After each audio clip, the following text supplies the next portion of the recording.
Hello, here's the next story. This time we've got Arachne. There was once a young woman named Arachne who loved to weave and spin. She could take the roughest fleece and card it into a pile of wool as light and fluffy as a cloud. Her spindle seemed to whirl by itself, spinning the fibres slipping through her fingers into a fine, even thread. When she wove, her shuttle danced across the loom. Arachne's work was highly prized. One king paid its weight in gold for a cloak that she had woven for him. He wrapped it around his shoulders, saying, "I could not have a finer mantle if Athena herself were to weave it for me." Arachne looked up from her loom. "Are you saying that Athena's work is better than mine? How do you know? When has anyone seen fabric woven by Athena?" "Athena is the goddess of wisdom," the king replied. "She taught humans how to weave, sew and spin. She invented these arts. How can anyone surpass her?" I'm going to do that slightly naughty bending of the book back again so you can see the lovely picture. "First does not mean best," Arachne answered. "I can weave and spin better than my mother, although I learned the art from her. If Athena's work is as good as everyone says, why do we never see it? Is she worried that it might not meet the test?"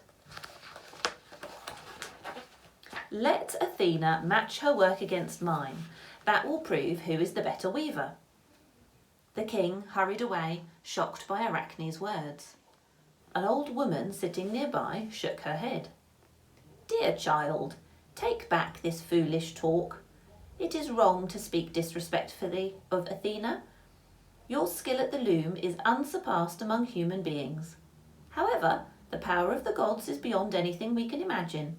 No one can challenge the gods and win." "That is what they want us to believe," Arachne said. "I am willing to match my skill against Athena's. Let the world see who is best.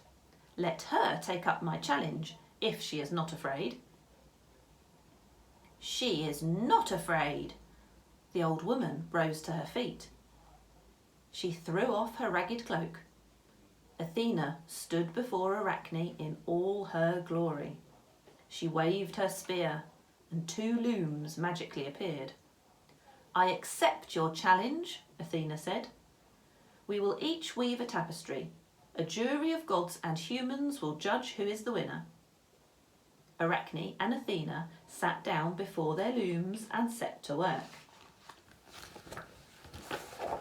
Here we have one at her loom. And here is the other. They don't look very pleased with each other, do they? Their fingers flew across the threads, filling their looms with brightly coloured patterns. Athena chose the heavens as her theme. She wove the moon and the stars out of gold thread, set against a background of deep blue. The stars shimmered. The constellations seemed so lifelike that they appeared to move. Orion, the hunter, strode across the sky with his club over his shoulders. The stars in his belt gleamed brightly. Scorpio the scorpion raised his tail. Leo the lion opened his jaws and roared. Taurus the bull lowered his head to charge. Athena rested from her work. She glanced over her shoulder to see what Arachne had woven. Arachne chose the gods as her theme. She filled her tapestry with pictures of all the foolish and cruel deeds the gods had done. Here was Prometheus, chained to his rock with the vulture over his head. To his right was Ares, the god of war, rejoicing in slaughter. To his left was Aphrodite, being married to Hephaestus, the scorched and ugly god of the forge. Athena quivered with rage. Arachne's skill was almost equal to hers, but the girl's rudeness was inexcusable. Athena put down her shuttle. Turning to Arachne, she said, "You've proved your skill.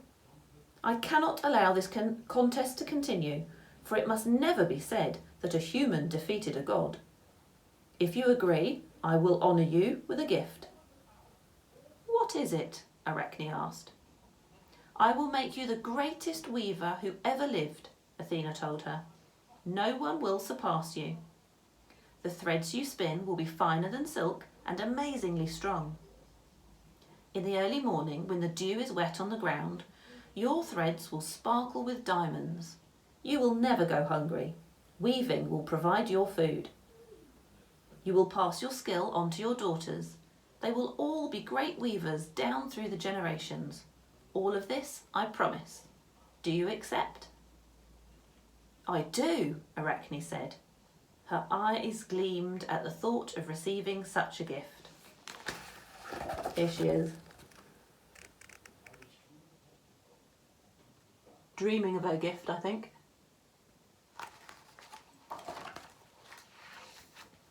"It is yours," said Athena.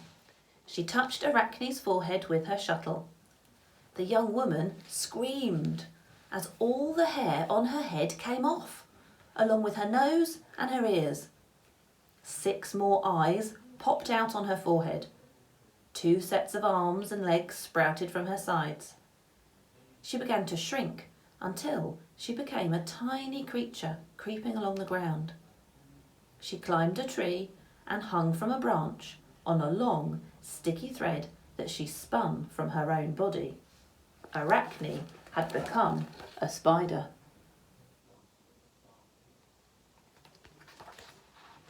So Athena kept her promise, although not in the way that Arachne had imagined. Spiders are remarkable creatures. The threads that they spin are thinner than silk and incredibly strong. Spiders find their food in the juices that they suck from insects caught in their webs.